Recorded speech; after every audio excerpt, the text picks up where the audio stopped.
Muziką kuria dirbtinis intelektas, balsą ten kažkokį autotiutai, kas ten nežinau, kaip ten Taip. vadinasi, pakeičia. Ir aš sakau, bet tai gerai, tai tu gali tą dainą įrašyti, bet tai kaip su tais autotiutais, ar kaip ten vadinasi, tu į koncertą nuvažiuosi. Aš galiu namie paleisti Spotify, aš turiu kompaktų milijoną. Ateikit pas mane, susimokėkit po 5 eurų už valandą, aš jums paleisiu kokios nori grupės. Tai ir pavadinkim tai koncertu.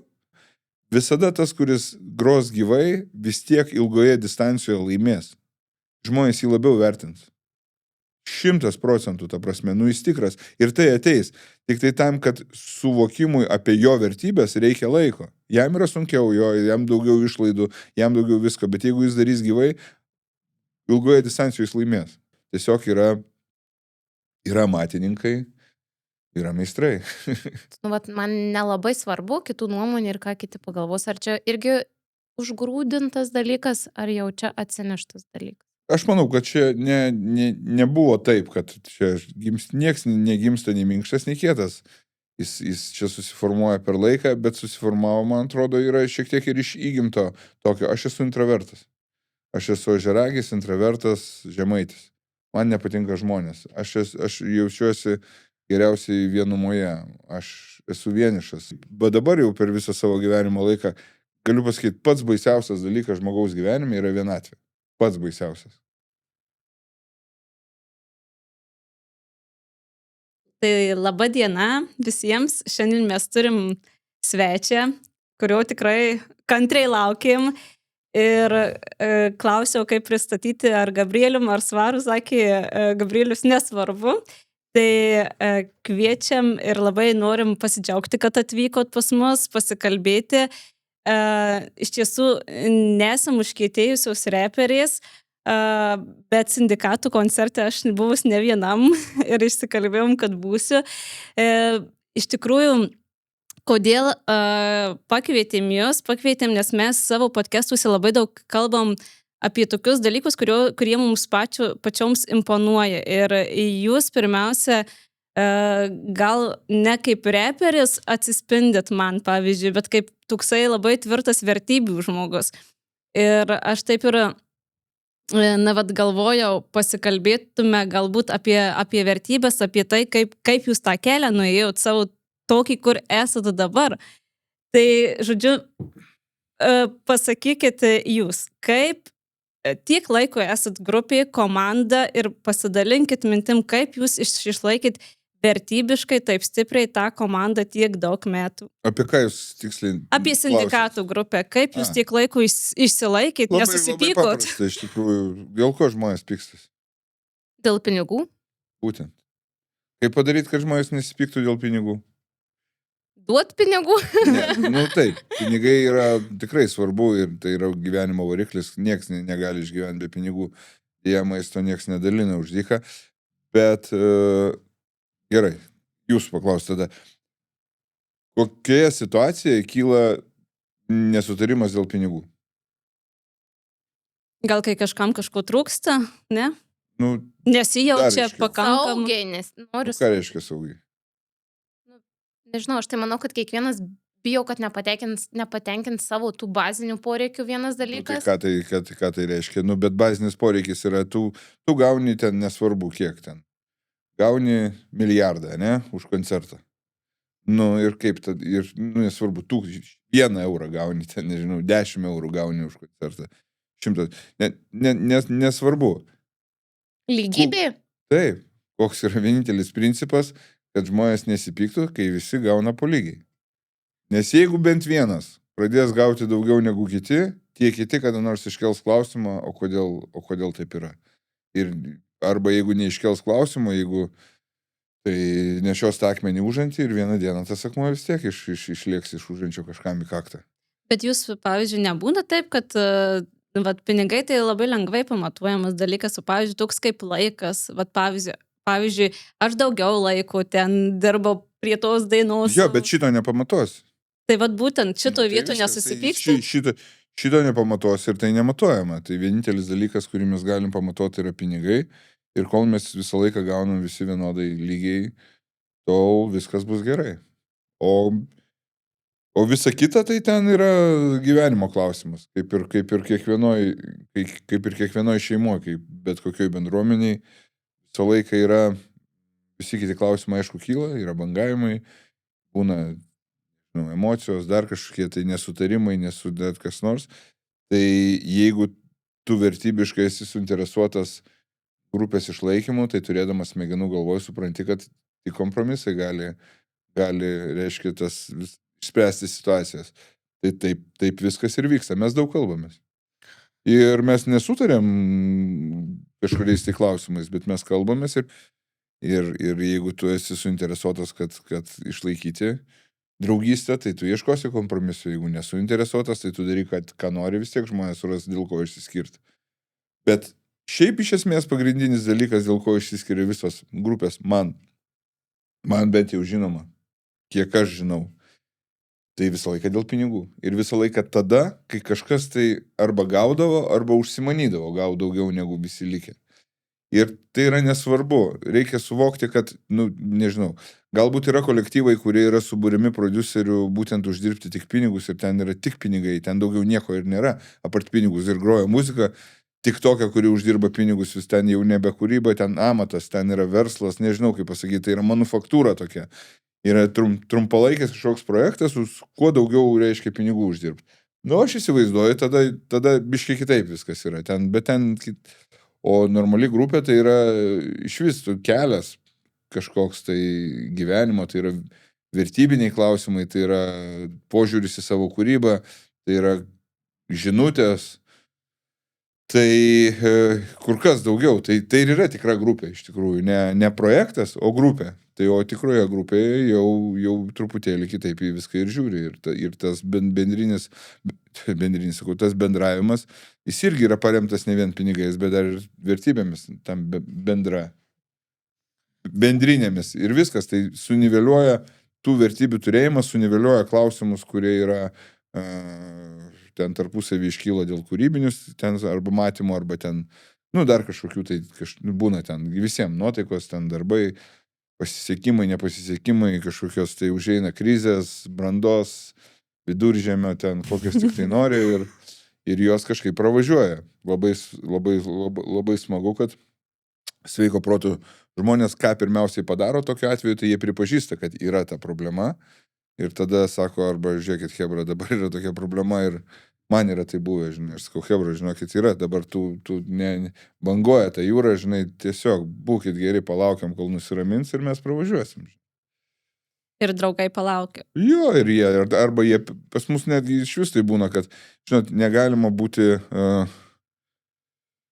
ten grupėje, reiškia, varo grupė, kurie gabalus, ten projektus daro, dar kažką, tai viskas. Ir vis tiek viskas yra tokia kreive. Tai kažkas tai tempia visą tai, paskui jis pavargsta.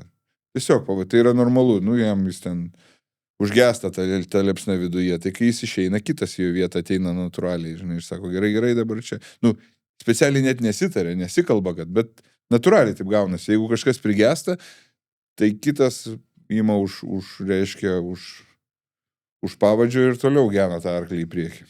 Tai jūs tokia puikia, darni komanda, pavydėtina gal net. Ne, mes normalūs žmonės esam, mes nesam puikiai darni, mes esam darbinė tokia tikra komanda. Kas yra puikiai darni? Yra puikiai darni šeima. Nėra tokios šeimos. Visose šeimose būna pykčiai, visose būna kažkokių tai nesutarimų, būna momentų įvairių situacijų, bet tada žmonės arba susitarė, arba išsikalba, susidėlioja, apsisprendžia, reiškia, arba ne.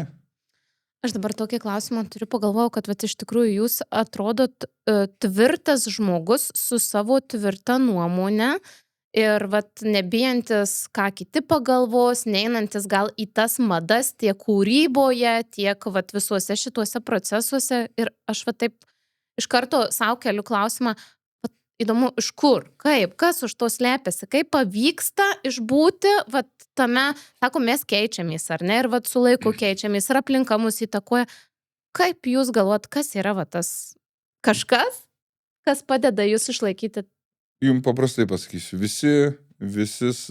ne visi, bet labai daug kas sako, man nesvarbu, ką apie mane galvoja kiti. aš jums labai paprastai pasakysiu. Jeigu tau būtų nesvarbu, ką tau apie tave galvoju, tu taip nesakytum. Tu ne apie tai negalvotum. Tai bet aš apie tai negalvoju. Man iš tikrųjų nėra tai labai svarbu, aš nemeluoju. Tai yra toksai labai paprastas, aš nemoku meluoti, aš labai prastas aktorius esu, sąžiningai, negalėčiau būti Hollywoodo aktorium, nes prastas turbūt esu aktorius. Aš nemoku vaidinti, aš nebent imtų tokį, koks esi, tai toks, jeigu tinka. Tai, Svarą pavaidinti, ar ne? Jo, arba toks, ir tas personažas ir turėtų būti. Tai aš nemoku vaidinti, man neišeina, nenoriu, niekada nemeluoju, niekada neapsimetinėju. Ir kai man yra gerai, aš sakau, aš netgi socialiniuose tinkluose mačiau, ten, pavyzdžiui, ten Instagramas, ne? Tai aš jame dalinuosi savo gyvenimu, bet tokiu, koks jis yra iš tikrųjų, nes man koktu darosi nuo tų visą laiką gražus, visą laiką sėkmingi, visą laiką fainas kelionės ir visa kita. Tai viskas yra tvarkoj. Siekiamybė ir turi būti tokia. Kiekvienas žmogus ko nori gyvenime? Laimingai. Būti laimingu, taip. Tai siekiamybė turi būti tokia, kad viskas tai būtų. Bet dėja, tas kelias būna visoks, ne? Tai aš niekada neslėpiau, kas man nesiseka, arba niekada neslėpiau, kad jeigu aš kitaip galvoju, arba dar kas nors man atsitinka, tai aš tą rodau, turbūt ir tai yra mano gyvenimo tokia mano dalis, kad aš visada esu toks, koks esu iš tikrųjų. Kitų atveju aš iš kiekvienos savo nesėkmės arba iš kiekvieno savo tokio pasimetimo, susimėtimo situacijos, į kurią atsiduriu, aš, aišku, būna ir nuliūstų, ir nusiviliu, ir dar visokiausių dalykų būna, bet pagrindinis, ką aš darau, tai aš stengiuosi išmokti. Tai kas smegenys, ne? Tai kas įvyko, kad taip atsitiko. Tai kad visai nenorėčiau aš antrą kartą tokioje situacijoje būti. Būna, kad būna ir 52 kartai toj pačioj situacijoje. Vadinasi, kažkaip dar neišmokai tos pamokos, ne? Arba galbūt neįmanoma, nes ne viskas gyvenime nuo tavęs priklauso. Nuo kitų žmonių kartais priklauso, bet tu jau kitaip reaguoji, tu kitaip atrodai, tu kitaip darai. Ir aš visą laiką pagrindžiu. Jo, aš turiu tą tokį galbūt bruožą, kad man lengvi keliai nepatinka. Aš visą laiką einu tokiais sudėtingesniais, visokiais variantais. Man patinka dirbti su savim, reiškia, grūdinti save tiek psichologiškai, tiek fiziškai, sunkiai daryti, yra tas. Ir tai automatiškai formuoja mane kaip žmogų. Ir yra tiesos, kad žinot, ką tai duoda? Tai garantijų nieks niekada neduoda. Kas tu bebūtum, tu niekada nesigarantuotas, kas tau nutiks kritinė liga, arba įvyks avarija, ar dar nieks niekada to nieko ne... Bet duoda didesnę ramybę savyje, kad žinai, kad kuo tu daugiau gebi, kuo tu daugiau moki, kuo daugiau esi susidūręs su situacijom, tuo mažiau tu jų bijai. Tuo daugiau ramybės pas tave širdį. Tu žinai, kad bet kokioje situacijoje, rasitas, dabar nežinai nei kas bus, nei kaip bus, bet tu išmokai save spręsti. Ir tada, žinai, bus problema, tada spręsim. Niekas čia, mirtis yra nebeišsprendžiamas klausimas, o visus kitus dalykus galima spręsti. Ir visada tai buvo nuo pat vaikystės ir pradžios dėl to tvirto požiūrio į tai, kad man nelabai svarbu kitų nuomonė ir ką kiti pagalvos. Ar čia irgi užgrūdintas dalykas, ar jau čia atsineštas dalykas? Aš manau, kad čia nebuvo taip, kad čia nieks negimsta nei minkštas, nei kietas.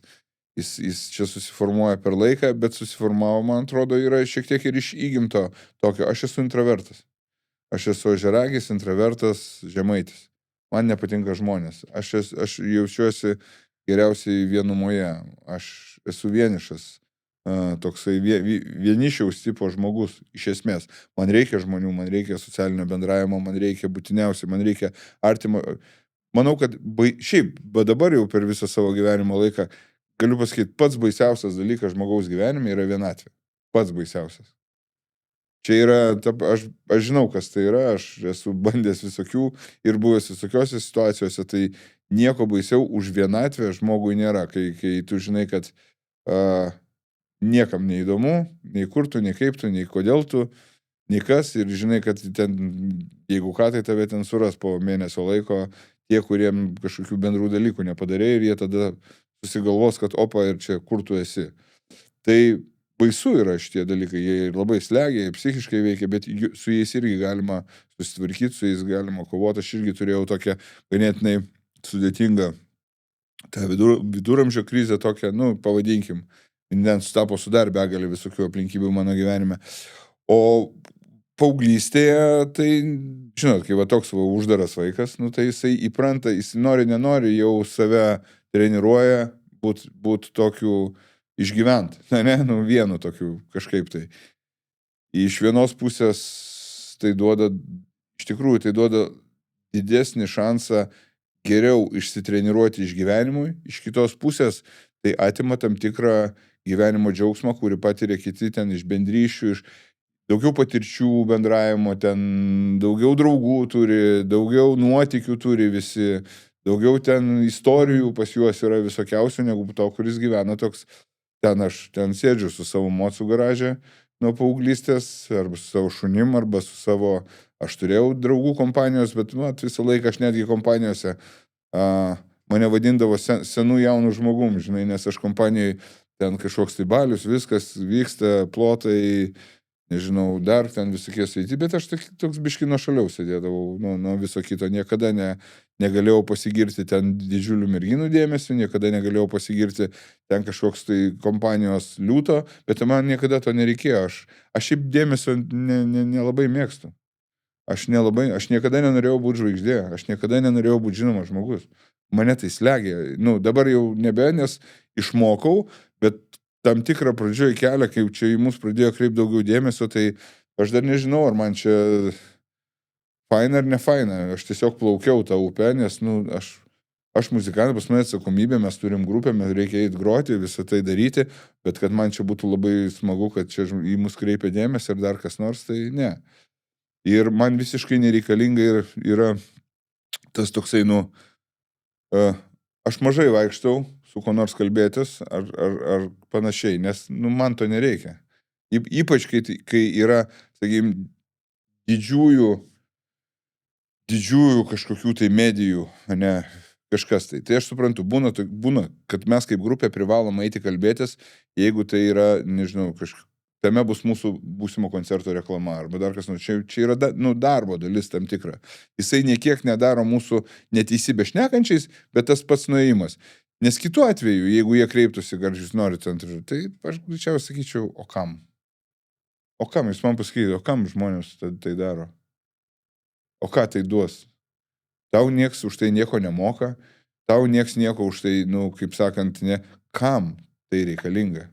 Kad į tave daugiau atkreipdėmėsiu, taip, visuomenė yra tokia.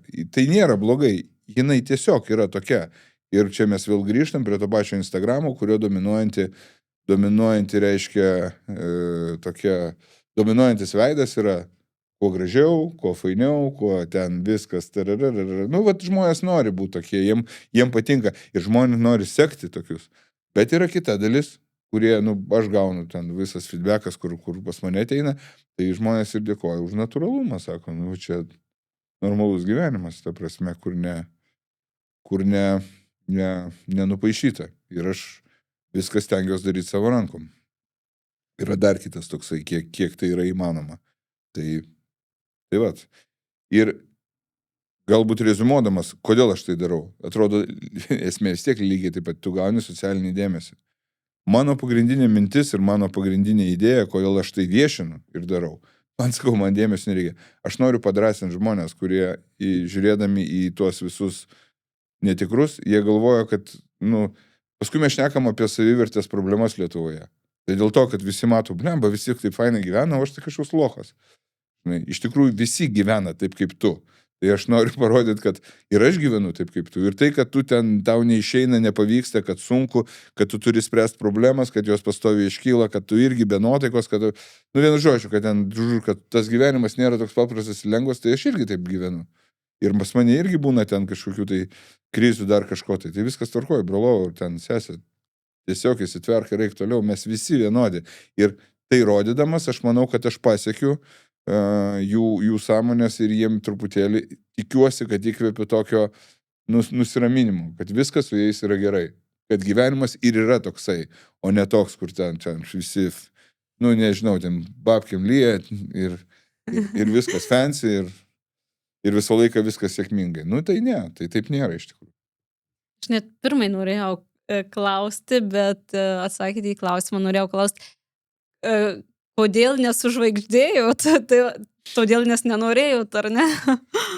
Tai Nes čia kažkam kiekvienas... svajonį tapti. Bet, nu, ne, tai tapti kuo? Ir Tapti muzikantu, tai nereiškia, ką reiškia sužvaigždėti. Mes gal labiau, aš turiu omeny sužvaigždėjimas, tai yra toksai, nežinau, pasikėlimas, tam tikrą prasme, susireikšminimas, kad Taip. aš esu kitoks negu kas nors. Tai aš nesu kitoks negu jūs. Jūs esat savo darbuose, darbus dirbantys žmonės, aš savo darbę esantis darbą dirbantys žmonės. Santechnikas valo vamzdžius, kunigas gydo sielas, nu viskas. Bet jie yra tas pats žmogus, nu tokie patys žmonės. Tai susireikšmint yra kvaila, nu turbūt, kad. Aišku, žmonės, nu, nutinka, aš irgi pažįstu, nors labai daug tokių žinomų žmonių, nu, gal čia mano ratas, gal čia aš tokiuose būnu. Tai yra visiškai normalų žmonės, niekada gyvenime ne ten... Buvo tokių, pas mane patį paauglystėje ten, aš, pavyzdžiui, aš buvau Biksų fanas. Nu, ten Biks tuo metu buvo grupė, ten stadionus renkanti ir važiuodavau visus konsus, aš pats tuo metu nieko dar nedariau, aš tik tai pavydžiai, žinai, žiūrėjau, galvojau, kad aš irgi norėčiau, va, taip, va, norėčiau tikrai labai, man labai patiko, varinėdavau, konsus viską, labai troškau gauti jų parašą, bet niekada nedrįsau to daryti, niekada nedrįsau prieiti ir paprašyti. Dėl labai paprastos vienos priežasties. Aš bijojau, kad jie nesutiks. Nu, pavyzdžiui. Ir tada, kas būtų nutikę su mano paauglio gyvenimu, jeigu jie man būtų pasakę ne. Pas mane subirėtų labai daug kas. Aš tada jau tikrai prie nieko. Aš, va, čia jau už savo gyvenimo. Būna, žinot, žmonės, tai jums čia, nors eini po konso ar ne po konso, kur nors pasirašyti paprašau. Būna, kad labai maži vaikai paprašo. Labai dažnai tie maži vaikai būna atsiųsti savo vyresnių brolių arba tėvų, kad paprašytų, nes tau duos, o jiem argi... Nu, čia irgi savivertės klausimas, aš tai norėčiau su jais pačiais pakalbėti. Bet yra kitas dalykas. Nu, aš puikiai suvokiu, kai prie manęs prieina tas mažas žmogutis, kažkieno atsiųstas dažniausiai, ir prašantis parašo, kad aš jam nieko nereiškiu. Nu, jis manęs nežino. Jisai dar per mažas. Netgi suvokti, apie ką mes kalbam savo dainuose. Bet, kaip sakant, vaizdas yra visai kitoks. Mažas žmogus beldžiasi į didelį pasaulį, atvirai, reiškia, kažko tai iš jo prašydamas ir norėdamas. Tas pasaulis gali arba jam tai duoti, arba spjauti jam į veidą, reiškia, dinkščia, ne, pasakyti.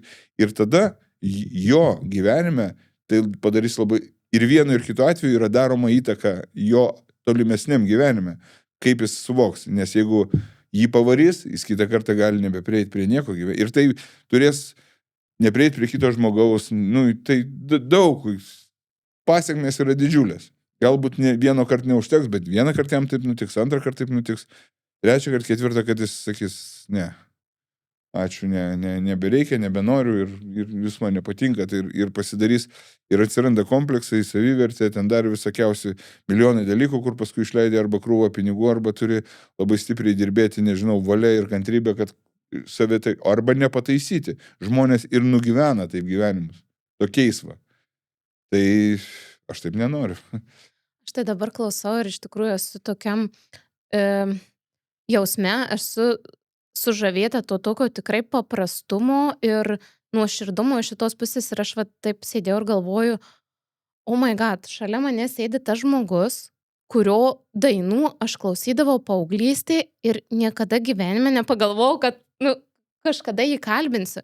Ir tada man irgi atsiranda toks va dabar natūralus klausimas, dėkingumas už tai, kad taip yra, bet vėl kaip smagu ir faina, kad jūs sutikot, atvyko čia ir per tokį tą paprastumą, ar ne, nes yra tų žmonių, kurie yra visiškai nežinomi, arba, ta prasme, veikia keletą metų ir jau laiko save žvaigždėmis ir juos pasikviesti yra praktiškai neįmanoma, arba jų kartelį, kad jie atvyks, yra atitinkanti tam tikrus reikalavimus. O kokie būna, pavyzdžiui, man tiesiog smalsu? Mes kalbam iš tiesų Ne, paprastai. ne apie žmonės šnekam, bet kokie būna tie reikalavimai, man įdomu. Susisiekti tik per elektroninį paštą, pirmiausia, pavyzdžiui, su administratoriai. Atsiųsti klausimus, ne? Taip, yra žmonių, kurie Atsiųsti, nori... pasiruošti arba administratoriai pasakys kainą, vat, kad Kainą dar. Už kiek tas žmogus atvyks. ateis pasikalbėti. Ir mes iš tikrųjų... Bet mes nedaug su tokiu esam susidūrę, nes kažkaip mums pasiseka vis tokius žmonės. O kam Pakvies, kurie reikalingi klausimai? nuoširdūs. O kam reikalingi, pavyzdžiui, žinoti iš anksto klausimai? Jeigu tu esi žmogus, jeigu tu turi vertybės, ane, jeigu tu turi savo nuomonę, tai koks tau klausimą be užduotų, tu turėsi atsakymą. Bet aš ir manau, kad čia ir yra tas momentas, kad kai žmogus tvirtai turi pamatą ir žino, ką jis šneka, kokią žinutę ir vertybę jis neša, jam kalbėti yra lengva. Bet jeigu tu va toj socialiniai medijų nusipieši savo paveikslą, kaip tu ten turi atrodyti, kaip tu turi kalbėti, tada tu keli savo reikalavimą, ką tu ten gali sakyti, kaip turi atsakyti, kaip turi viskas būti nupiešta ir atrodyti. Nu, čia mano tokia.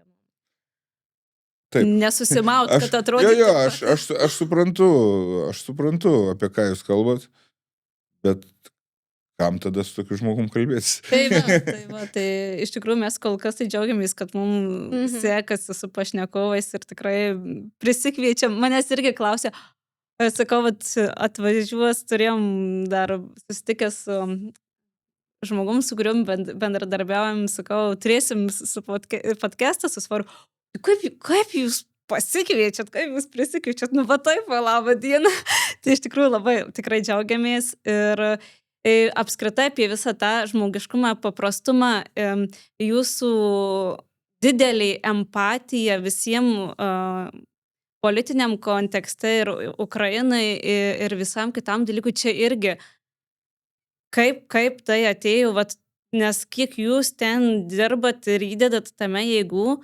Kaip, nu tai sveikas protas turbūt yra, ne? Jeigu aš gyvenu pasaulyje, kuris dar vis yra demokratinis, dar yra vis laisvas, jeigu aš galiu keliauti po visą pasaulį, jeigu aš galiu, nežinau, užsimti bet kokią veiklą, kuri man patinka, jeigu mano vaikai, mano artimieji, mano draugai gali būti laisvi žmonės, susaikstyti tik įstatymais ir konstitucija, tai aš ir noriu gyventi tokiam pasaulyje, ne? Ir jeigu aš matau, kad iš esmės geopolitika tamsėja ir diktatūros ateina, kurios žudys, plėš, atims, valdys, pavergs, nu tai aš turiu tam priešintis. Tai čia visiškai normalu. Ir vėlgi dar vienas auksinis posakis, kad laisvė trunka tol, kol tęsiasi ryžtas ją ginti. Ir taip yra. Visada. Nes žmonės naiviai galvoja, ypač daug kartų mes 30 metų esam laisvi, tai jau nemažai per tą laiką gimė žmonių ir tie, kurie gimė laisvė, jie galvoja, kad tai yra duotybė. Nu, jiem aiškinama, jie supranta, bet jie nesuvokia iki galo, kad tai neduotybė. Ne? Ir tai irgi natūralus žmogaus yra. Nu, jis nematė kitaip. Nu, vienas dalykas klausytis bočių ten ir mes ten buvau, aš pats buvau sausio 13 įvykęs, aš pasakoju, mane kviečiasi, dar kas nors, bet aš puikiai suvokiau, kad aš tai išgyvenu, ką aš bekalbėčiau, žmonėsgi nesimoko iš kitų klaidų. Visi žino, kad nereikia kišti rankų prie rozečių, žinai, bet kol pas negauni, tol gyvenime tos pamokos niekaip ir neišmoksi, kad lemputę tikrint nereikia ranką kišant, o gal akim pasižiūrėti, ar jinai ten yra iš viso. Ir tas reiškia natūralus, kaip sakyti, žmonių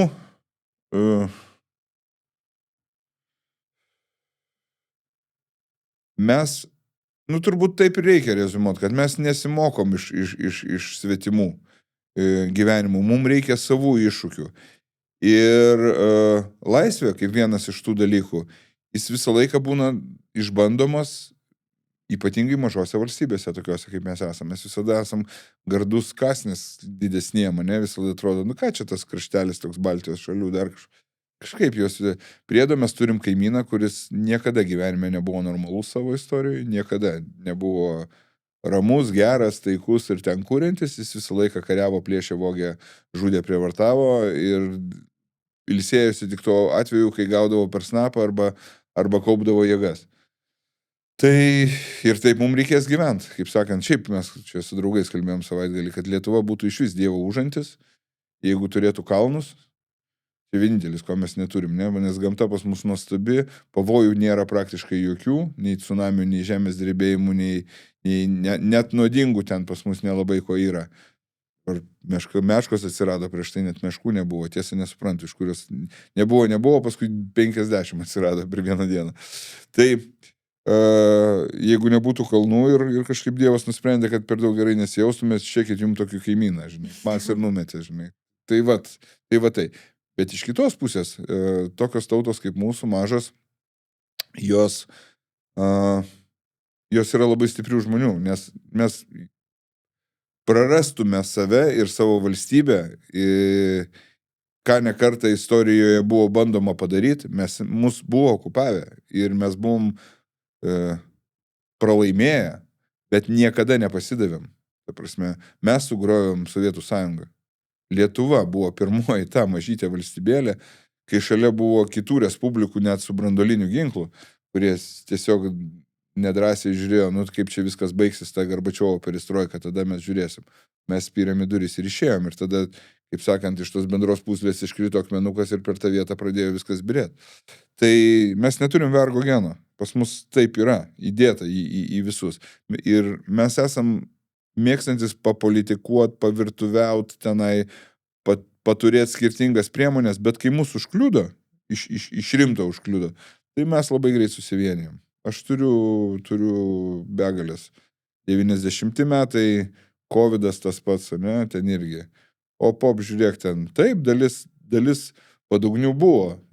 Visada yra tam tikras procentas kažkokių nuėjusių, nežinau, mokyklų nelankansių, čia, žinai, plokščiažemių, antivakseriškų ar dar kažkokių, tai yra tokių žmonių čia, bet čia, nežinau, išsilavinimo trūkumas, arba galbūt išskirtinumo ieškojimas, kartais gal jie taip tiesiog ieško išskirtinumo, arba dėmesio, ne, aš būsiu čia visiems blogiukas ir visiems nepritarsiu, tai čia žmonės daugiau, galbūt, tikiuosi, kad tai vienintelė nuodėmė jų gyvenime. Tai va, bet šiaip didžioji dauguma žmonių, kaip skirtingai jie bekalbėtų ir ką besilgtų, jie išsą laiką vienėsi prieš problemą ir sakau, va, pavyzdžiui, tas pats Covidas per 2 savaitės subūrė 5000 savanorių, ne? Kurie ten vien stiprus kartu organizacija turėjo 5000, nekalbant, kad kiekvienas namas, kiekvienam mieste ir kiekvienas rajonas turėjo savo niekam nepriklausančių jokių ne organizacijų, o tiesiog hebrų, kurie čatuose, messengers ir kažkur tai bendravo, vežęs, ne vienas ligonis, ne vienas senukas nenumirė iš bado arba be vaistų, nes negalėjo išeiti iš namų. Visais buvo pasirūpinta ir pasirūpino patys žmonės. Čia valstybė mažai padarė šito klausimu. Iš tikrųjų, tuo metu apskritai, kuo aukščiau, tuo daugiau pasimetimo buvo ir kuo žemiau, tuo daugiau sprendimų priėmimų. Man tas labai imponavo ir man labai buvo gražu ir man labai patiko. Ir kai aukščiausiai paskui dalinosi apdovanojimus, aš tai buvau tenai. Aš savanoriavau Santariškėse reanimacijoje kartu su savo broliais ir sesėm šauliais. Ir dar ir budėjau, mes daug ką veikiam. Praktiškai, kaip kitas sakė, aš taip pavargau per karantiną sėdėti namuose, aš tai nebuvau namie ne vienos dienos. Tai tiesiog aš labai gerai žinau, kas uždirbo tos apdovanojimus ir kas jų ir iš tikrųjų yra verti, kurie visą tai sukūrė ir darė. O ten tą krizių valdymą tokį buvo klausyti juokinga, kurį žinai, kad realybėje ten būdamas supranti, kad nieks ten nieko nevaldo, o valdo tie, kurie ten toj vietoj tuo metu būna, sprendžia, iš šiukšlių surinkinėja ligoninėse aparatus laikyti iš nurašytų visokių, nes jų nėra, ten kažkas kažkur, tai ten stebuklas, ten didvyriai žmonės dirbo. Ta prasme, rizikuodami savim, savais ir kai kurie netgi mūsiškiai butus išsinuomodavo kitus, kad namo negrįžt, kad nebūtų rizikos užkrės savo šeimas. Nes nežinojo, kaip bus. Priedo, kad dabar aš pats žiūriu į tą, yra ir dabar Covidas, ir dabar jis, aišku, nuneša vieną kitą žmogaus gyvybę. Bet iš esmės jis toks pavirto į tokią eilinę lygą. O tuo metu tai stengi, Bet aš klausau, ar man labai rezonuoja, aš dabar pagalvojau, kaip buvo tas momentas, kada nužudė dabar tas 2 moteris Kaune. Ir pati aš stebėjau šitą momentą ir pagalvojau, kad taip iš tiesų tai, ką jūs kalbat, ta žmonių susivienijimas, atrodo, šiaip įprastai surinkti žmonės kažkokiam renginiui, kažkokiam darbui, arba ten kažkokiams šiaip viešiems darbams, ar ne, va ten darželį pašluoti lapus, yra sudėtinga. Bet vat kas vyksta tuo momentu, kada dingsta vaikas, kada va tikrai visi dalinasi, būrėsi ir sprendžia tą problemą, tai va Kaune irgi buvo įrodymas to, kad tai padarė žmonės. Susekė, surado žmonės ir policija paskui privažiavo kaip ir Ne, prie... tai policininkai nekalti, nu, kaip sakant, taip, kažkas surado, jie privažiavo, jie dirbo savo darbą, viskas yra, ir čia mes šnekam ne apie policijos neveiklumą, nes taip nėra, apie o apie žmonių susibūrimą. Taip. Ir šitas, reiškia, žmogus, jeigu žmogum jį galima vadinti, buvo pagautas ir, kaip jūs minėjot, paieškos, kai būna visokiausios, gi tie žmonės nieko už tai negauna, jų niekas, nu, kaip sakant, viskas yra savanoriai, viskas yra, ir šiaip bet kokios atsitinka problemos, stichinės nelaimės, dar kažkas, tai žmonės būrėsi, eina, daro, važiuoja, klausia, padeda, priglaudžia, priima ten, pasirūpina dar kažkokiais, tai nors kartais, bet kai viskas yra gerai, tai gyvena kaip normalų žmonės. Čia būtiniai nesutarimai, kažkokie tai ten tas, anas, trečias, 10, bet sakau, tik tai kas nors įvyksta, iš karto visi supranta, kad rimtas problemas reikia spręsti rimtai. Ir visi tie mūsų smulkus pasibraižymai yra nieko verti ir mes juos galim atidėti geriausiam laikam. Bet va čia mes turbūt ir visi gyvenam, atrodo visi laimės, norim kelionių, pinigų, visko daug, bet iš tikrųjų, kai tokios situacijos supranti, kad tos laimės ir pinigai antram plane atsiranda, tai aš tikrai labai irgi džiaugiuosi tuo, kad dar mes turim tų tokių žmonių aplink ir apskritai dabar toks jausmas, kad tas skaitmeninis visas pasaulis tolina mus vieni nuo kitų, bet kai reikia, mes susibūrėm, ar ne? Tai taip, aišku, kad ta atskirtis socialinė, nu, jinai pasaulis apskritai traukiasi, nežinau, aš nesu nei fatalistinė, aš tiesiog, žiūriu, kaip žmonės gyvena, žiūrėkit, gimstamumas mažėja. Kodėl? Dėl to, kad žmonės, nes mes gerai gyvenam. Žinot, kad kuo geriau gyveni, to mažiau vaikų turi. Taip yra pasaulyje statistika, nes gali savo daug ką leisti kitko. Keliauti, žavėtis, domėtis, užsimti hobiais, kuriuos gali savo finansuoti, nes gerai gyveni. Dar kas nors. Jeigu savo viso to negalėtum leisti, daugiau laiko praleistum namie, ne, ir tikėtina, kad vaikų būtų daugiau, nes tos pramogos pasidarytų visai kitokias ir dar kažkas. Tai, ir galų galia pasaulis parodo, kad yra. Tai nėra, bet taip yra tiesiog, va toksai. Dirbtinis intelektas, socialiniai tinklai irgi ugdo mus tokiais paviršutiniškais, tam tikrą prasme, ne, tas bendravimas, toks vertybės po truputėlį keičiasi, dar kažkas tai, bet aš labai tikiu ir tikiuosi, kad esminiai, giluminiai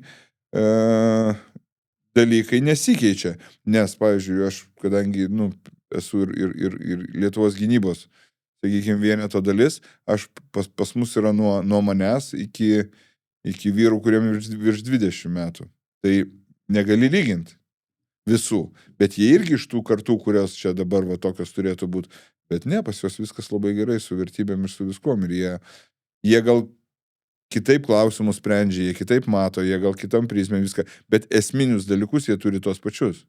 Jie be kompromisai yra Lietuvos laisvėje, Lietuvos, reiškia, žmonėm, pagalbai, suvartimui, žmogiškumui ir visiems tiem kertiniam dalykam. Jie už tai savo mokim už tai, o kad kartos keičiasi ir matymai keičiasi, tai irgi yra labai, labai normalus ir sveikintinas dalykas. Ir visi su visais gali sutarti, jeigu kalbėsis.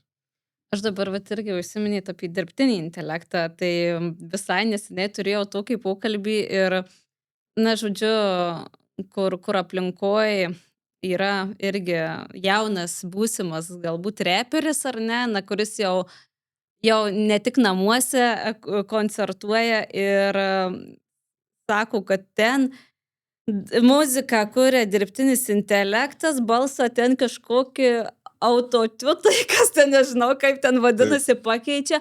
Ir aš sakau, bet tai gerai, tai tu gali tą dainą įrašyti, bet tai kaip su tais autotutais, ar kaip ten vadinasi, tu į koncertą nuvažiuosi. O tik kam sako, koncerte reikia dainuoti gyvai. Ir aš pasimečiau iš tikrųjų ir galvoju, kaip šitoje vietoje, vat, pavyzdžiui, kur tas tikrumas? Jo nėra. Šituo atveju jo nėra. Aš esu čia irgi yra labai paprastas vertybinis dalykas.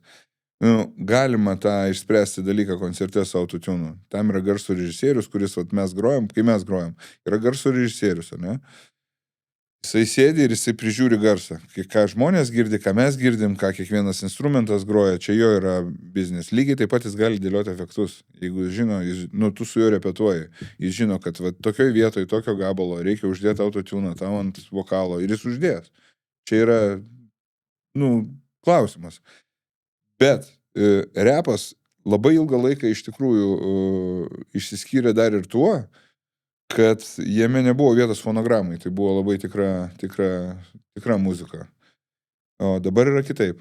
Dabar iš tikrųjų yra žmonių, kurie atnešė fonogramą. Aš tai neigiamai, aš manau, kad galima pamiršti žodžius ir tai yra visiškai negėda, nes tai yra procesas ir tai yra tikra. Karts nuo karto, bet negalima groti pagal fonogramą, nes tu negroji. Tai kaip tu gali save vadinti muzikantu, jeigu tu nemuzikuoji? O paklausyt, žiūrėkit, aš turiu namie begalės, aš galiu namie paleisti Spotify, aš turiu kompaktų milijoną, ateikit pas mane, susimokėkit po 5 eurų už valandą, aš jums paleisiu kokios nori grupės, tai ir pavadinkim tai koncertu, tai ta prasme, kompakto, gerai, seniau kompakto, dabar ten, nežinau, įrašo, vavo ten ar kažko tai klausimą mes vadinam tokiu atveju koncertu, tai ne koncertas.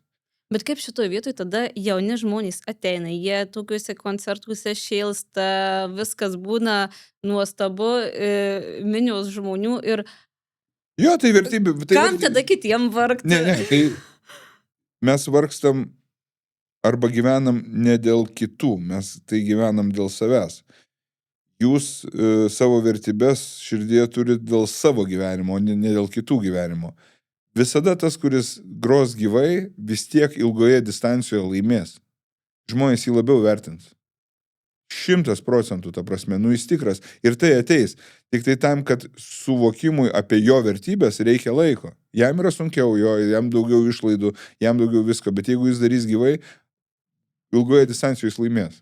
Nes jis yra tikras, ne, jisai toksai. O tie fonograminiai dalykai, kas yra fonograma? Pagalėjom, tai yra savivertės trūkum. Kodėl tu negali gyvai to padaryti? Nes bijai pamiršti tekstą, nes ta prasme bijai nepadaryti to, tai čia savivertė tavo. Tai ta savivertė aš suvokiu ne tik, kad tavo, kad tu jos neišsprendi ir visą tai darai, bet tu šiaip silpnas. Jeigu tu to neišsprendi. Nes jeigu, ko tu teksto negali išmokti? Aš jį buvau nustebęs, aš LRT čia kažkada tai manęs paprašė, aš turiu su Narkutė dainą. Tai nei Ievai, nei man nereikia viską, bet kadangi tai buvo kažkoks tai, kažkoks duetų, ten ne konkursas, ne kas, bet kaip vakaras, kur duetai atlikdavo dainas. Tiesiog formatas toks duetų buvo. Ir aš su Narkutė dainavau tą mūsų dainą ir priešai stovi ekranas ir rodo tekstą. Ir sakau, kam jis čia reikalingas? Aš suprantu, yra žmonės, vėlgi, garbaus amžiaus. Tai irgi yra normalu. Nes garbaus amžiaus žmonėm kartais tikrai sudėtinga, įsiminti ten ir kažką tai. Tai yra visiškai normalu. Ir aš taip galvoju, bet aš žiūriu, kad tam playlistė, kur mes grojam, kad ten visi gerokai jaunesni už mus, už mane, atsiprašau, Ievos. Reiškia, nes taip yra iš tikrųjų, taip iš tikrųjų yra. Ir sakau, kam čia? Ne, tu čia hebra žiūri, sakau, tai jau ką, savo negali, tai tekstų vienos, negali išmokti dainos, kažkas, tai, ir tu vadini save muzikantu. Kaip ta prasme, kaip tu tai, tai bet kokį tada kitą darbą, nežinau, įsivaizduokit, mes galim į bet kokį kitą darbą perkelt visą tai, ko tu nedarai, bet vadini savęs to darytojų. Toks labai keistas požiūris į visą tai. Taip, yra dalis žmonių, kurie tai toleruoja, patinka, bet jeigu pastebėsit, tai vėlgi tokių žvaigždžių gyvenimo laikotarpis yra labai ribotas. Aš ir manau, kad jūs dabar ir atsakėte į klausimą, kodėl turbūt beveik 30 metų, ar ne, jūsų veikla vyksta? Jo, 30 metų mūsų grupė. Kodėl 30 metų, kodėl vis dar žmogus įdomus, žmonės žavisi, tai čia turbūt ir yra tas momentas, ko nu, vat kas slepiasi, ar ne, už to, kur žmonės randa tą bendrystę arba artumą ir pasitikėjimą, kad, nu, vat neišduoti tų vertybių ir eiti pagal savo, va, tą tikėjimo skalę. Ir, vat, aš galvoju, kad nori, nenori, žmonės pajaučia tą, vat, prasme tos gyvos dainos, ar ne, to, vat, darymo tokio ir vadovavimosi vertybėmis. Nu, dirbtinis intelektas gali parašyti tekstą, jis gali parašyti, bet jis neparašys tokio teksto, nu, vat, labai. Jis, nu, jisai, kaip jums pasakyti, jis net, jeigu jį ten gerai sustiguot, su agentais mokėt gerai dirbti, jis gali parašyti gerą tekstą, bet tas tekstas tada gali netitikti tavęs. Nu, tai natūraliai atrodys, kad kažkas tau padarė, kažkas parašė. Aš vėlgi dar kitas dalykas. Suvokim, kad yra autoriai, yra atlikėjai. Yra daug muzikantų, kurie nieko nekuria. Jiem kažkas parašo žodžius, kažkas parašo dainą. Tai yra o yra žmonės, kurie patys viską darosi. Tai jie irgi šiaip iš esmės ir pasąmoniškai, ir ilgoje distancijoje jie, nu, yra didesnė vertė. Taip yra, tiesiog. Nes tu nori, nenori suvoki, va čia yra žmogus, va čia yra rimta turbūt. O ten yra tiesiog atlikimas, ne? Ir galų galia tu pats negali reguliuoti. Nu, kaip taisyklė atlikėjai, tai nėra blogai, jie tiesiog kitiem dalykam orientuoti. Jie orientuoti rinkai, kas tuo metu populiaru, jie tą muzikėlę arba groja ten tą tokią lengvą pop muziką, kas irgi yra reikalinga, dalį žmonių atsipalaidavimų tai yra būtinas reikalas ir jie groja tą nieko per daug ten savyje nenešančią, tiesiog va tokia užstalės faina muzikėlė, kad ten polinguot, pakartot kažką, tai ten berniukai meilė, viskas. Meilė beje, meilė yra gyvenimo variklis, tai yra visiškai taip. Mūsų irgi daugelis dainų, jeigu ne visos, Mamontovas, man atrodo, yra pasakęs, kad visos dainos yra apie meilę, gali būti. Meilė gali įvairi būti, ne? Ir ten meilė tėvynė yra meilė žmonėm, meilė, nežinau, kam tik tai nori, situacija reikia gvildenti, bet meilė yra labai svarbi. Tiesiog yra matininkai, yra meistrai. Nu, ir čia ne tai, kad mes, čia daug tokių yra žmonių, kurie, nežinau, man tai visi, aš, pavyzdžiui, kaip klausausi muziką, man labai svarbu tekstai. Man, aš toks, reperiam apskritai MC, kurie yra reperiai. Ten Dansevas mūsų, tai muzika, kuriais muzika jam yra numeris 1. Bet tu, kai MC esi, tau yra labai svarbu tekstai. Tai dėl to aš kitose irgi ieškau tekstų. Tavičius, Ieva, ten, nežinau, Andrius su daugeliu savo albumų. Nu, būna ten reperių visokiausių dabartinių, ten, nežinau, beatą koks nors, man labai patinka. Nu, galėčiau daugiau vardinti, bet va tekstas. Ir tu matai, žmogus rašo, žmogus ten mintis yra vertybė, metaforos, gražu, atsiranda žodžio gražumas. Ir dar kitas dalykas, kad muzikinis pasaulis visą laiką juda spiralė. Aš dabar apsibrėšiu mažiau hip-hopas, ne? Jis tokia, nu, kaip ir žmonijos istorija, visą laiką grįžta į tam tikrą pradinį tašką. Mes visada grįžtam prie karo kažkurio tai momentu. Tai reiškia, tik juda ir tai hip-hopas, ne? Kas yra repas? Tai yra ritmas ir poezija, tiesioginis vertinys. Yra rhythm and poetry. Tipo, ritmas, poezija, ten beatas ne taip svarbu, bet ten kažkokie išgyvenimai, situacijos. Paskui, norint išsiskirti, pasidar kažkai lengva muzika, atsiranda kiti stiliai, atsiranda mažai žodžių, atsiranda daugiau garsų negu žodžių. Visokiausių situacijų, ne? Jis lengvėja šoja ir paskui vėl pradeda grįžti. Pavyzdžiui, šiuo metu jau Jungtinėse Amerikos valstijose, kuri visada buvo Lopšys, toksai repo iš esmės. Ir Europoje, ir pas mus jau vis toliau vėl atsiranda, kadangi jau nebe originalu būti ten dr, vėl hebra grįžta prie eilėraščių. Ta prasme, tekstukai, vėl kažkas. Tai viskas yra gerai. Vėl atsiranda hebros, kurie rašo eilės, kurie turi normalius tekstus, po truputį ir tarp jaunų žmonių tokių atsiranda. Ir jų bus vis daugiau ir daugiau. Tai čia, istorijos spiralė. Mes čia tokie, kur niekada nieko nekeitėm, visą kitą. Bet mes kitaip darėm, kitaip matėm, kitaip kažkaip viskas. Tiesiog nesiblaškomės. Laikotės savo tos krypties. Mūsų tai yra gyvenimo kelias, tai nėra amatas. Tai yra mūsų saviraiškos būdas. Bet jūs laimingas tame, kame esate. Taip, taip. Tai man iš vis sekasi, kad mes iš to amato, ne iš amato, iš savo gyvenimo kelio aš ir gyvent galiu, ta prasme, mes tikrai ir grojam, ir uždirbam, ir koncertuojam, ir visą kitą. Aišku, kad šitąją prasme aš nežinau, ar gali būti geriau.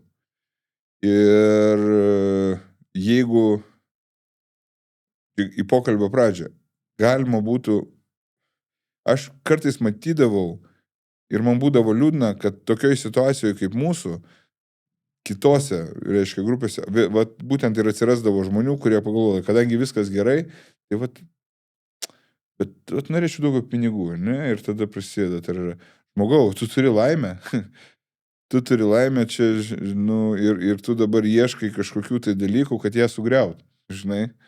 Tai ne, tai biški, ko reikia išmokti šiuolaikiniai visuomeniai, beje, kas yra, tai padirbėti su savo ego. Nes ego pasidarė toksai aš, kodėl, kas man malonumą kažkokį suteiks, kas man, žinai, iš to visą kito. Tai čia irgi gyvenimo simptomas gero gyvenimo, toksai, kur nieks neduoda per ausį ir sako, žiūrėk, užsidirbk, pirmiausia visą tai. Jeigu nori kažko, tai turi įdėti, žinai. Dabar visi įpratę reikalauti, visiems įsubinę sulindė verslas. Ten džimas ateini, ten tau visur man juokas ima, džimuose plakatas ten, sixpackas per 2 mėnesius, ten visur ten, hebra, sixpackas yra per 2 metus, jeigu pradėsi vakar. Ir jeigu tu dar maitinsies atitinkamai, tai yra melas, bet kitaip tu neparduosi abonemento, ne? Arba, ir jeigu tik kas nors, tai ten gražinimai, Jėzau, ten ką tik padaryti, kad tik jum būtų ten darbai visokie, žiūrėkit, ten kokio IT sferų, ten kino teatrai, barberinės, barai, kavos, dieve, kaip dar tave užganėdint, kad tu čia susimylėtum, reiškia darbuotis. Viskas tvarkoja, toks pasaulis. Čia nėra blogai, čia toks pasaulis. Bet tokiam pasauliui reikia tada ir priimti, kad žmogus tampa silpnas. Tam tikrą prasme, nes jam tada duodi, jis išlempa. Tiesiog, išlempa, išliaulėja. Jam lenda į užpakalį ir jisai išlempa. Ir kai jis išlepęs, tai jis išlepęs. Čia labai gražiai galima įeiti ir į vaikų temą, ar ne, kaip dabar vaikai mūsų gyvena. Kokie vaikų gimtadieniai, dabar irgi buvom susitikę su draugėm savaitgalį ir sako, kad ten kažkur dingo dukros telefonas ir ten ar klasiokiais, žodžiu, kad paskui jinai ten susinervavo ir mokytojai pasakė, kad čia mano 1600 eurų. Aš sakau, vaikai nešiojasi telefonus už 1600 eurų į mokyklą. Taip, ir čia taip jau reikia mąstyti. Tai ir mes tada turim situacijas. Jeigu mes nenorim jų turėti, tai turim priimti tam tikras taisyklės, kad galbūt jiem nereikia nešiotis, ar dar kas nors. Turi atsirasti. Bet čia daugeliu ten, nežinau. Man buvo topas buvo, kur socialiniai darbuotojai parašė tėvam, kad vaikai mėtosi sniegu ir kad negalima taip daryti, nes tai yra kažkokie tai patyčios. Ta prasme, debilizmas kažkoks tai, žinai, ta prasme, kai normalu yra mėtis sniegu, normalu yra kartais nugriūti ir nusibrozdinti kelią, žinai, ir tai nėra, tai yra gyvenimas, ir tai yra, jis yra toks. Ir, pavyzdžiui, šiaip visa žmonijos evoliucija yra paremta konkurencija.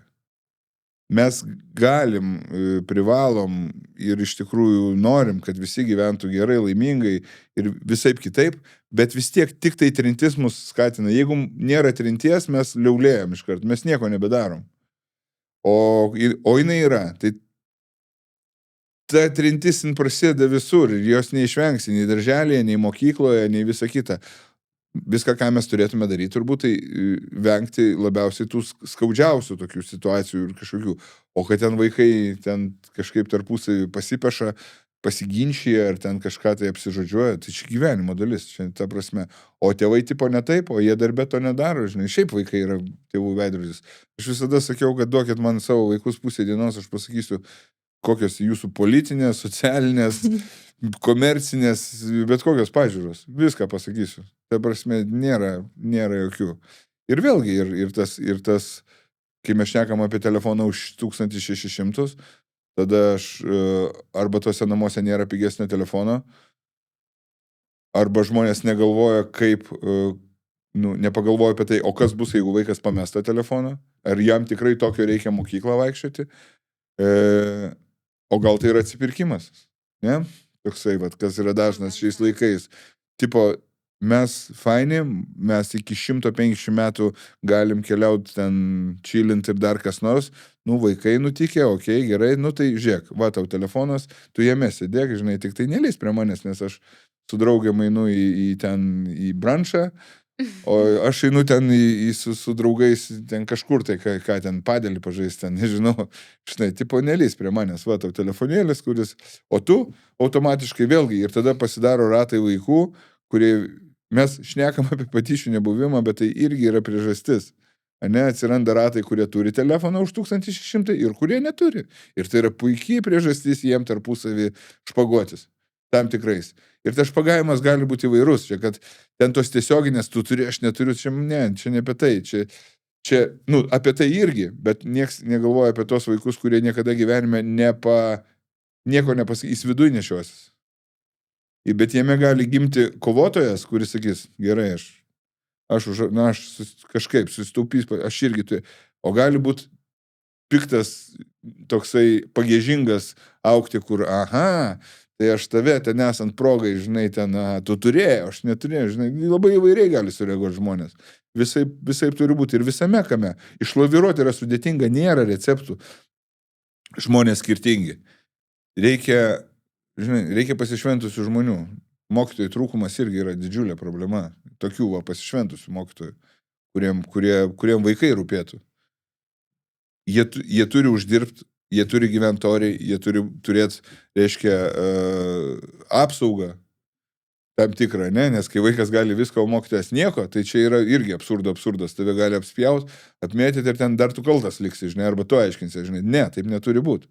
Ta prasme, tas vaikas už savo poelgius turi gauti atitinkamai, ne? Ir jeigu jisai nesusitvarko, tai čia tada reikia spręsti gilesniam. Taip.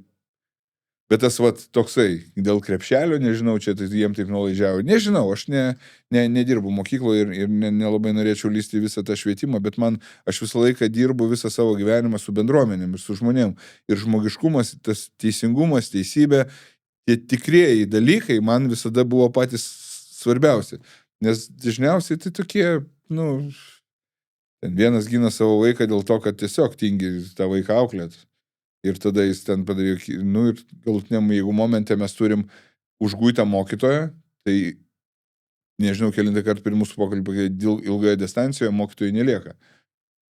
Viena iš, ta prasme, mokytojas sako, gal užteks iš manęs tyčiotis, eikit jūs, aš turiu ką dirbti gyvenime. Ir tada mes verkiam, nėra mokytojų. Tai apgink tą savo mokytoją, apgink tą savo policininką, apgink tą savo karį. Ta prasme, tie, kurie stovi kiekvienos, apgink juos, padaryk. Nes saugumas, reiškia, mūsų namuose, darbe, profesijai irgi yra vienas iš kertinių dalykų. Avantiūristai tik tai mėgsta užsiimti tokiais dėl vardan adrenalino, bet vėlgi tai iki tam tikros rizikos. O visa kita žmonės nori jaustis orus ir saugus darbe, kurie jį dirba. Bet aš tai noriu dar papiešti situaciją, atsiprašau. Mes su vyru kažkada taip diskutavom, gerai, ten, gerai, 2000 eurų telefonas ir tu, sakykime, tu esi situacija, kai tavo vaikas eina į mokyklą ir iš jo juokiasi, jį žemina, nes jis neturi to telefono. Bet tu supranti, kad tai nevertybė, ką tada daryti? Jo, bet jisai nesupranta, nes jis gyvena tam, nes jūs neina tarp tų vaikų būt. Ir jam yra skaudu, taip. Tai ką tada daryti? Pirk tą telefoną? Ir ką, ir kas nuo to padaryti? Jo, tai tada iš jau nesijuoks. Yra sprendimas, ta prasme, bet ar telefonas darė į tos visuomenės dalim? Aš jeigu mes su jumis dabar galėtume rasti tą atsakymą auksinį, jeigu jis egzistuotų, tai mes, čia visas pasaulio problemos senai būtų išspręstos. Nupirkus, galbūt tu nupirksi tam vaikui ramybę, bet ne faktas.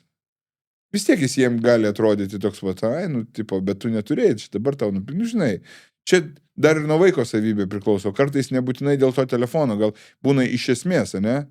Aš niekada klasėje nebuvau, aš nebuvau turčius. niekada nesu aš iš normalių žmonių, paprastų žmonių šeimos, kurie paprastai gyveno visą laiką, bet pas mus irgi būdavo ten, kurie turėdavo šios firmis daiktus, bet man gyvenime nieks niekada nebandė iš manęs juoktis. Nes labai jų juokas jiem galėjo prastai baigtis toje situacijoje. Tai ir tada, jeigu aš save apginu, tai ką, aš esu blogesnis negu kad iš to, kuris tyčiojasi? Tai neturbūt, kad, žinai, bet tas auklėjimas, kalbėjimasis, tėvų su tėvais kalbėjimasis, ne, dar kažkas, tai nėra, aš manau, kad yra tėvų, kurie nenori spręsti, jų vaikai tyčiojasi, ne, ten jie turtingi, jie daug ko visko turi, bet tai reiškia ir jų požiūrį į, visi jūs lochai. Ir, aš taip esu. Tai reikia iš esmės kelti tą klausimą drąsiai, iki sakant, kad, žiūrėkit, negerai jūs elgėtės. Galbūt jum čia ne vieta, galbūt jūs eikite tada ten mokytis kažkur tai, gal samdykit savo vaikui. Čia, kaip sakant, tu nebruki viso to, bet tu keli tokią diskusiją, sakai, žiūrėkit, jeigu jūs galvojat, kad tai normalu, kad čia taip viskas. Labai santykiai sudėtingi, juk suaugę lygiai tokiuose pačiuose sąlygose gyvena, lygiai tokiuose pačiuose. Ir irgi ten vieni turi tą, ne? Kai aš kažkada gyvenime išgirdau, kaip merginos tarpusavį aptarinėjo vieną vaikiną ir sakė, tas su Q7, tai pagalvojau, kad turbūt mažiausiai, ne už ką gyvenime nenorėčiau būti taip įvardyjamas kitų žmonių. Daiktų įvardyjamas kitų žmonių. Tas su ten Q7. Net ne vardas, daiktas. Tas, kur Porsche turi, žinai. Kaip žiūriu, ta prasme, kaip aš nedraugaučiau su tokia merginom. Ir su tokiais vaikinai, nes čia taip, aš girdėjau situaciją tokia, bet lygiai taip pat ir, vaikinai elgėsi ten ir visą kitą, bet jeigu mane kompanijoje vertina už mane daiktus, aš nebūčiau tokioje kompanijoje. Ir dabartiniam gyvenime, ašgi pažįstu labai daug, iš verslo, iš pramogų pasaulio, iš politikų, iš dar visokiausių žmonėm, man visiškai nieko nereiškia jų padėtis.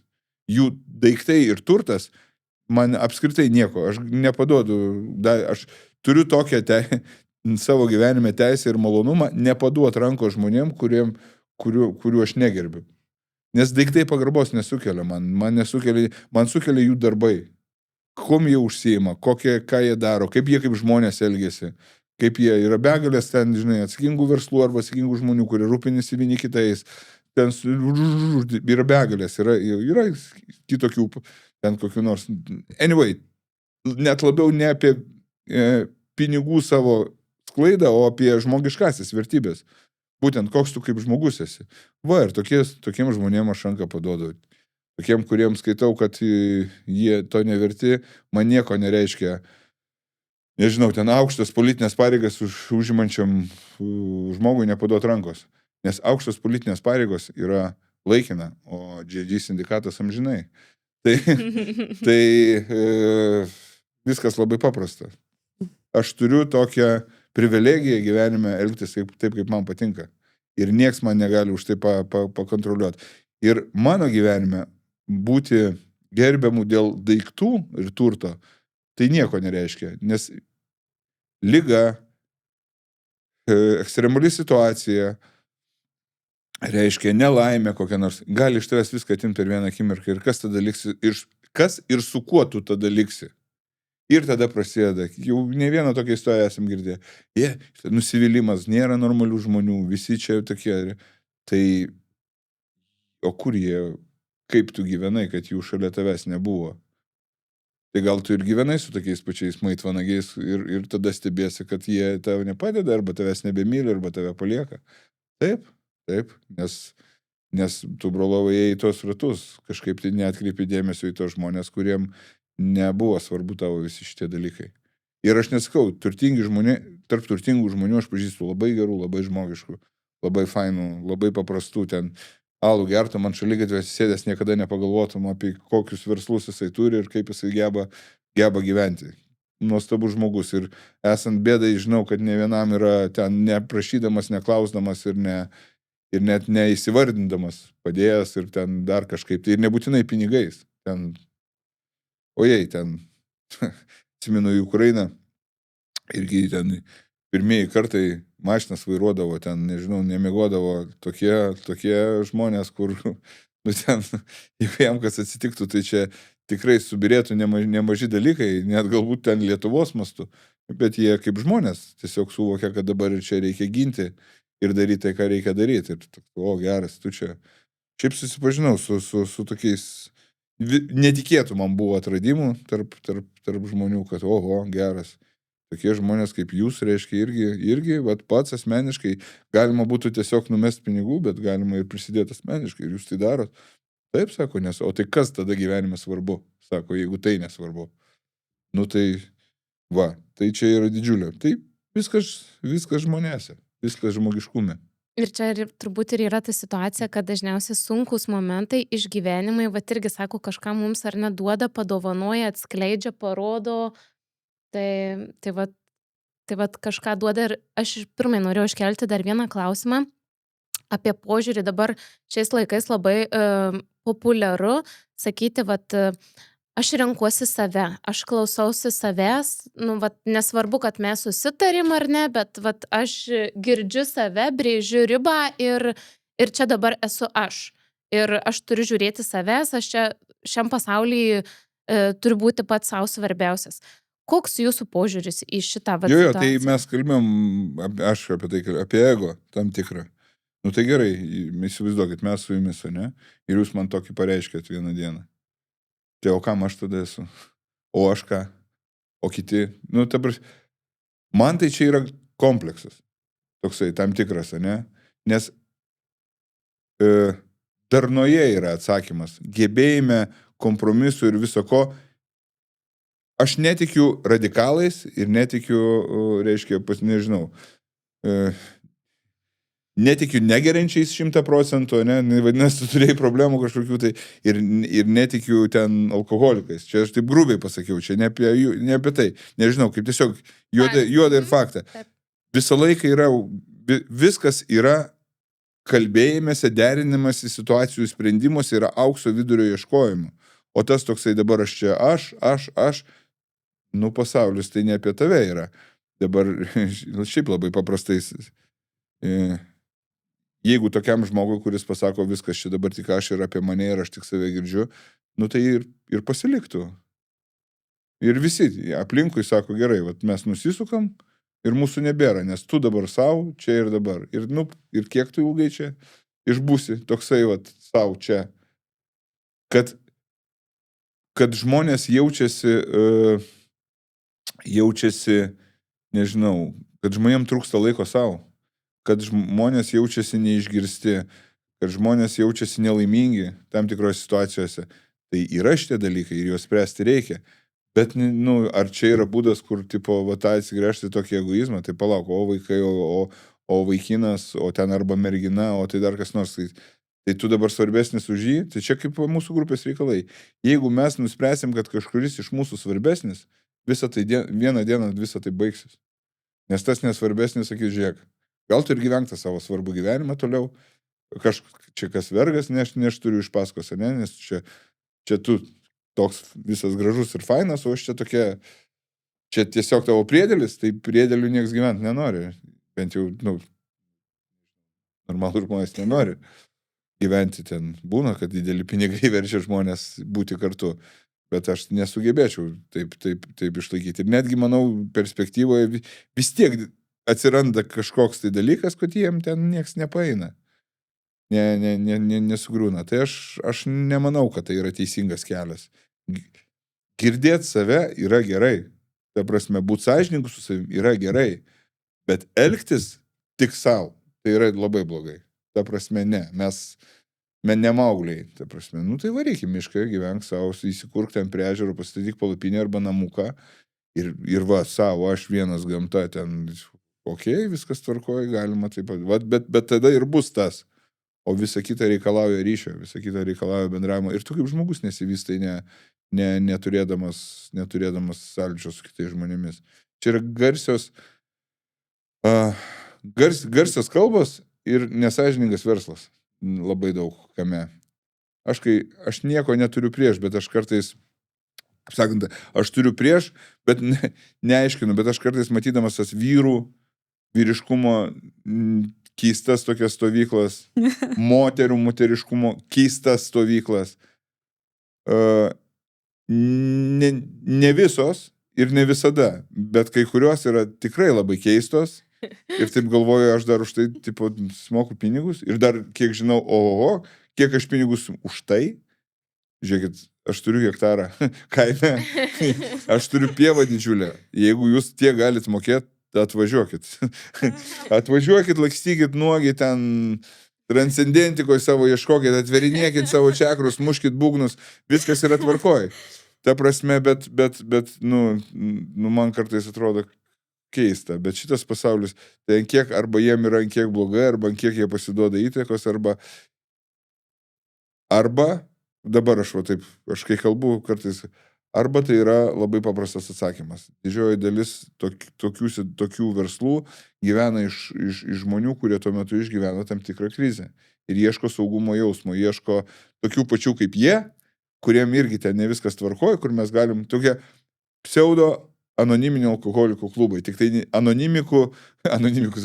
anoniminių, reiškia, kažkokių sugriuvusių gyvenimo klubas, ne? Ir tuo metu jau yra krizė, tai vat jie iš jų lengva vilioti pinigus, nes jiem reikia atramos ir reikia pagalbos. Ar tai sąžininga? Tai turbūt ne. Pagalba gali kainuoti, bet gal ne tokius kiekius, kaip aš kartais išgirdžiu kainas, man tai kosmosas, bet nuo daug ko. Šitam mūsų labai geram pasauliu man kartais šiaušiasi, aš kai nekilnojamo turto kainą sužinau, ta prasme, už tą dėžutę, už tas plikas sienas, 300 000, ta prasme, už ką? Aš esu, kadangi teko man gyvenime pasistatyti namą, pačiam, su draugų pagalba, be nieko, tiesiog savo rankom ir draugų rankom, tai aš žinau, kaip dėžutė statosi, reiškia, kaip karkasas darosi ir visi. Tai ne tie pinigai ir ne, toksai, bet irgi mes užsidėmėm, mums pačilint ką, pavaibint į bariuką, tai tavai paskolėlė ir ten jie moko, ne per daug negalvoju, kaip viskas vyksta, žinai. Toks pasaulis, vėlgi, neteisiu, viskas yra tvarkoj, bet žmonės sukuria precedentą ir kažkas to precedentų naudojasi, viskas kyla, viskas darosi taip. Bet galima išspręsti situaciją ir kitaip. Galima, kai tau trūksta dėmesio ir tu sakai, man norisi aš dar kažką, tai tu, manau, kad tavo aš žymiai daugiau gautų, jeigu tu su savo kitu žmogum kalbėtumės apie tai, kas tau skauda, arba kur tau neužtenka, arba man trūksta dėmesio, arba ten, tas trūksta dėmesio irgi. Vieni teisingi, moteris mėgsta moteris. Nori, kad tu būtum toks pat fainas, toks pat viskas, toks pat vilkas, toks pat kietas, toks pat dar kažkoks yra, bet nieko to nedarytum, kas tave darė tokius. Bet sėdėtum šalia ir būtum geras, kad uždirbtum daug pinigų, bet neįtum į darbą, žinai. Toks, jo. Bet apie tai taip niekada nebus, nes tai radikalizmas arba kita pusė, ne? Bet visada kalbantis, tu randi bendrų kompromisų. Ir tai yra gyvenimas. Ir tai yra šeima, tai yra dar kas nors. Ir tai yra, ir viso to nebuvimas, žmonės sugriauna. Tarpusavio santykius su savim pačiu, vieni stiprus atsilaiko, yra žmonių, kurie neatsilaiko, čia labai sudėtinga sakyti, vieni ten išsikapsto iš neįtikėtinų situacijų arba nepasiduoda esant, ten nežinau, ratukose sėdint ar dar kažkur tai, kiti ten dėl atrodytų iš pirmo žvilgsnio kažkokių tai niekingų priežasčių nusprendžia nustoti čia būti šitam pasauliu. Toksai ir visi gūščia pečiais, kas čia tokio atsitiko, žinai. Tiesiog žmogus, jis pasidavė. Ir kodėl taip nutiko. Tai, iš tikrųjų, kiekvienas mūsų gyvena savo gyvenimą, tas yra taip, bet mūsų gyvenimas yra neatsiejamas nuo kitų gyvenimo ir tavo gyvenimo kokybė priklauso labai dažnai nuo to, kaip tu elgiesi su aplinkiniais. Jeigu tu esi šviesos žmogus, jeigu tu rūpestingas, jeigu tu draugiškas, jeigu tu toksai atviras, jeigu nuoširdus, jeigu tikras draugas, jeigu patikimas, jeigu neišduodantis, tai su tavim nori bendrauti žmonės. Jie nori turėti tokių žmonių savo rate. Jeigu tu piktas, pagiežingas, gandonešis paskalūnas, nu tai nieks su tavim ten per daug net nenorės draugauti. Nu, gyvenimas suveda, tenka būt, bet visi žino, kas tu toks ir taip nereikia. Tai va, tai čia va yra tas savo, aš, išsigrynink, kas tu esi, ko tau trūksta, kalbėk su pasauliu apie tai, atvirai su visais, ir nes ta prasme nepulk į tą radikalizmą, kuris tave uždaro nuo kitų. Tu negali rasti laimės savyje ir vienatvėje, ne, iš savo ego. Tu gali rasti laimės pilnatvėje žmonėse ir aplinkoje, kuri tave supa. Bet tam tu turi įdėti ir tada yra gauti. Žmonės, kaip sakant, tave atsimins už tai, kad tu atidavėjai, o ne už tai, kad tu pasiėmėjai. Labai pritariu ir aš galvoju, irgi, va, tikriausiai mes irgi būna, kad dabar klausau ir galvoju, pritraukiam tų žmonės, tikriausiai irgi kažkiek su tuo panašiu požiūriu, su tom panašiom vertybėm, ir aš atrodo, va, uždaviau klausimą ir tokio atsakymo ir tikėjausi, ir tokį atsakymą ir norėjau gauti. Ir baigiant mūsų pokalbį, aš dar kartą noriu padėkoti už tą paprastumą ir labai labai ačiū. Ir Ačiū tikrai. Tikrai buvo apie viską naudingai, įdomiai ir labai daug tokių pasakyti dalykų, kur net nebejau, kas klausys šitą pokalbį, susimastys dar giliau į tam tikrus momentus, nes aš pati beklausydama atrodo kalbat apie vieną dalyką, bet man jau šalia išlenda dar giliau ir daugiau. Tai tikimės, kad duosim tų idėjų, kažką suvirpinom kažkam ir žodžiu, turbūt šviesesnio visiems to rytojos. Gal dar jūs kažkokį palinkėjimą pasakysit? Ačiū. Tai būkit stiprus tiesiog ir visada galvokit savo galvą ir galvokit galvą svarbiausia ir tada viskas bus gerai. Ačiū. Muziką kuria dirbtinis intelektas, balsą ten kažkokį autotutai, kas ten nežinau, kaip ten vadinasi, pakeičia. Ir aš sakau, bet tai gerai, tai tu gali tą dainą įrašyti, bet tai kaip su tais autotutais, ar kaip ten vadinasi, tu į koncertą nuvažiuosi. Aš galiu namie paleisti Spotify, aš turiu kompaktų milijoną. Ateikit pas mane, susimokėkit po 5 eurų už valandą, aš jums paleisiu kokios nori grupės, tai ir pavadinkim tai koncertu. Visada tas, kuris gros gyvai, vis tiek ilgoje distancijoje laimės. Žmonės jį labiau vertins. 100%, ta prasme, jis tikras. Ir tai ateis. Tik tai tam, kad suvokimui apie jo vertybės reikia laiko. Jam yra sunkiau, jam daugiau išlaidų, jam daugiau visko, bet jeigu jis darys gyvai, ilgoje distancijoje jis laimės. Tiesiog yra matininkai, yra meistrai.